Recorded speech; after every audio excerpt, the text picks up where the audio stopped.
Salut și bine te-am găsit la un nou curs din seria Beauty School by Cupio. Sunt Andreea Pruneanu, trainer Cupio și astăzi îți voi dezvălui secretele manicurii French.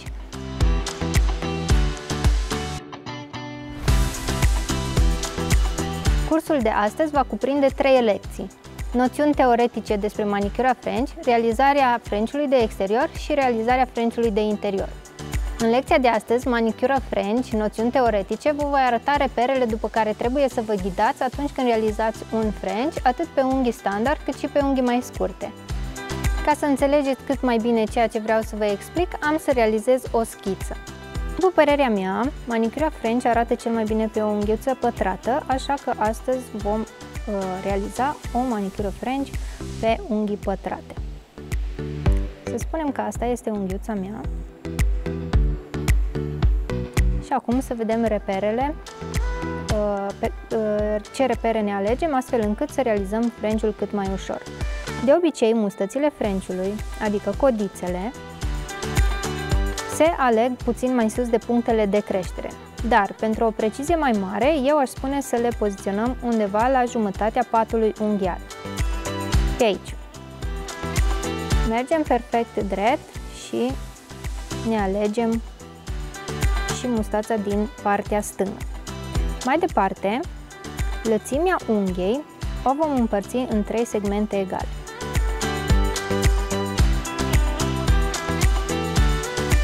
Îndată ce avem aceste puncte, vom uni astfel cu o linie dreaptă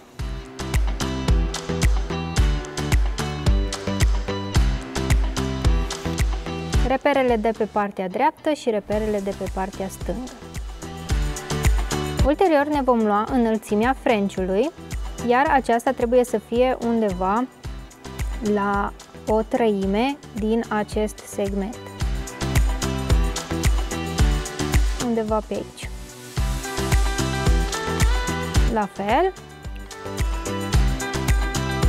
vom trasa o linie dreaptă paralelă cu unghiuța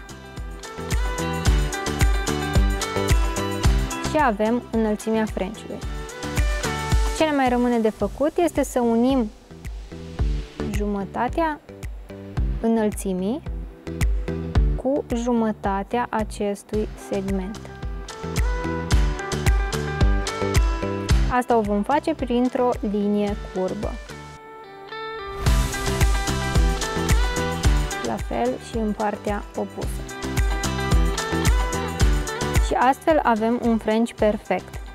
Așa cum v-am obișnuit, avem și un concurs pentru voi, iar ca să participați trebuie să ne scrieți în comentarii răspunsul la întrebarea unde ne luăm reperele pentru mustățile French-ului, să vă abonați canalului și să porniți notificările. Câștigătoarea va fi anunțată într-un comentariu la acest video peste o săptămână. Dar ce ne facem în cazul în care avem unghiuțe mai scurte? Dacă vom urma aceiași pași, vom constata că vom face un French mult prea lat. Atunci, trecem la următoarea schiță.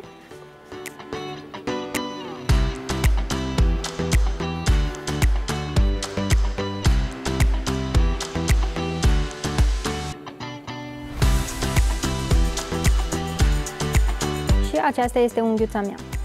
La început, ne vom lua mustățile exact la fel ca în cazul unei unghii standard, și anume la jumătatea patului unghial. În schimb, vom împărți acest segment, lățimea unghiuței, nu în 3 părți egale, ci o vom împărți o dată în mijloc și cele 2 segmente formate le vom mai împărți încă o dată în 2.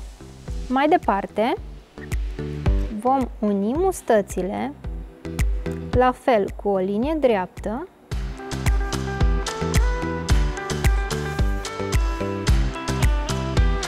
și într-o parte și în cealaltă.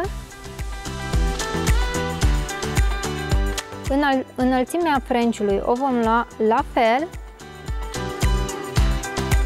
adică împărțind acest segment din mustață până în lungimea unghiei în 3. Apoi trasăm o linie paralelă cu marginea liberă și la fel vom rotunji colțurile. Astfel vom avea un French mult mai suplu, potrivit pentru o unghiuță scurtă. Acesta a fost episodul de astăzi. Dacă v-a plăcut, lăsați un like și un share și ne vedem data viitoare cu partea practică.